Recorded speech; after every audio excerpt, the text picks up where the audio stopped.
স্নানযাত্রা বা স্নান পূর্ণিমা হলো ভগবান জগন্নাথ, বলরাম ও সুভদ্রার এক বিশেষ ধর্মীয় অনুষ্ঠান, যা প্রতি বছর উড়িষ্যার পুরী ধামে পালন করা হয়। এই বছর স্নানযাত্রা পড়েছে আজকের দিনে 11ই জুন 2025।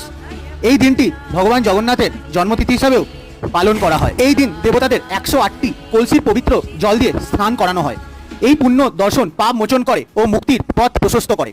স্নানযাত্রার পরে দেবতারা অনাসার নামক এক বিশেষ সময় মানুষের দৃষ্টির বাইরে থাকেন, যেটি রোগভোগের প্রতীক।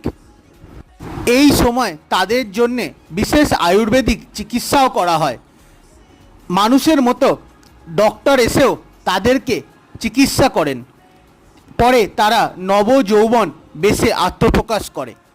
আর এরপরই অনুষ্ঠিত হয় পৃথিবীর সবথেকে বড় ধর্মীয় যাত্রা, সবথেকে বড় উৎসব রথযাত্রা। এবছর রথযাত্রা অনুষ্ঠিত হবে 27 জুন শুক্রবার।